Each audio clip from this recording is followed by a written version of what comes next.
महाभारत में कौन थी द्रौपदी की इकलौती बेटी, जिसके विवाह ने श्री कृष्ण से बदल दिया था पांडवों का रिश्ता? महाभारत में कई ऐसे पात्र हैं जिनके बारे में कोई ठोस प्रमाण नहीं मिलते। इन पात्रों या चरित्र का उल्लेख महर्षि वेदव्यास द्वारा रचित महाभारत में नहीं मिलता है, लेकिन लोक कथाओं में महाभारत के कई ऐसे पात्रों की बातें होती हैं जिनके बारे में ज्यादातर लोग नहीं जानते। जैसे महाभारत से जुड़ी कई लोक कथाएं मिलती हैं जिनमें महाभारत के चरित्रों का वर्णन किया गया है। इनमें से एक है द्रौपदी और धर्मराज युधिष्ठिर की बेटी सुतनु। महाभारत से जुड़ी कई लोक कथाओं में सुतनु नाम की कन्या को द्रौपदी और युधिष्ठिर की पुत्री कहा जाता है। आइए जानते हैं लोक कथाओं के अनुसार कौन थी सुतनु। महाभारत में द्रौपदी का किरदार सबसे रोचक किरदारों में से एक रहा है। चाहे उसके सौंदर्य की चर्चा हो या फिर द्रौपदी के बुद्धि कौशल की, उनका किरदार किसी रहस्य से कम नहीं था। महर्षि वेदव्यास द्वारा रचित महाभारत की कहानी के अनुसार द्रौपदी ने 5 पांडवों से विवाह किया था। राजा द्रुपद ने अपनी बेटी द्रौपदी के लिए स्वयंवर का आयोजन किया। अर्जुन ने स्वयंवर की शर्त को पूरा करके द्रौपदी को जीता। इसके बाद द्रौपदी ने अर्जुन के गले में माला डालकर उन्हें अपना पति मान लिया। लेकिन माता कुंती के एक वचन के कारण द्रौपदी सभी 5 पांडवों की पत्नी बन गई।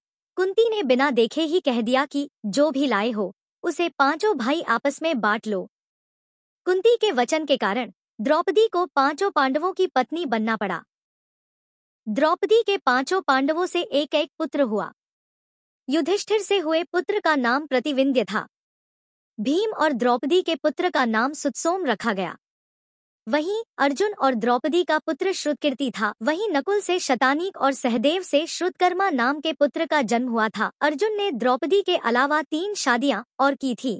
उन्होंने एक नाग राजकुमारी उलूपी, मणिपुर के दक्षिणी तटीय राज्य की राजकुमारी चित्रांगदा और श्री कृष्ण की बहन सुभद्रा से विवाह किया।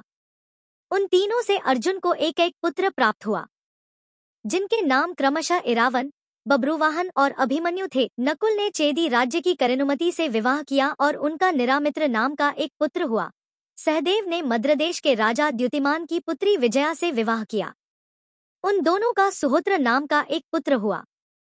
हालांकि विडंबना ये रही कि महाभारत युद्ध में ये सभी मारे गए। पांडवों के इन सभी पुत्रों में से सिर्फ अभिमन्यु ने कुरुवंश को आगे बढ़ाया। उसका विवाह मत्स्यदेश के राजा विराट और सुदेशना की पुत्री उत्तरा से हुआ था और अभिमन्यु और उत्तरा का पुत्र ही परीक्षित था।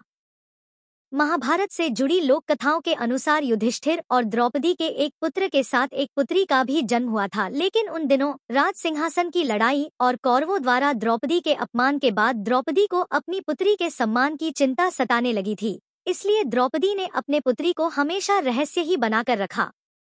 लोक कथा के अनुसार द्रौपदी ने अपनी पुत्री सुतनु को अपनी एक सखी के पास छोड़ दिया था, क्योंकि युद्ध के कारण द्रौपदी सहित पांडव भाइयों को कई बार छुपकर रहना पड़ता था।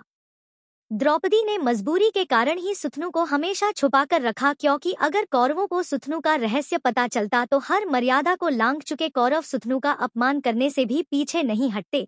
तब महाभारत की कहानी का अंत पलट सकता था।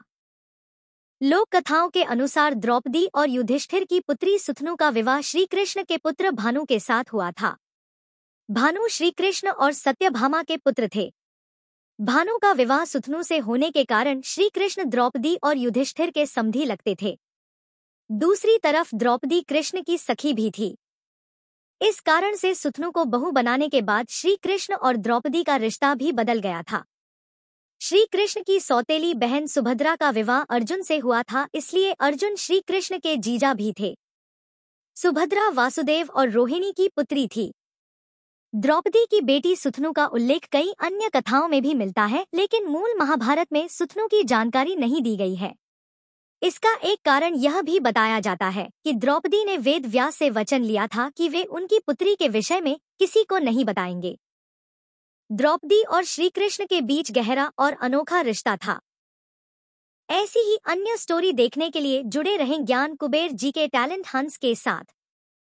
धन्यवाद।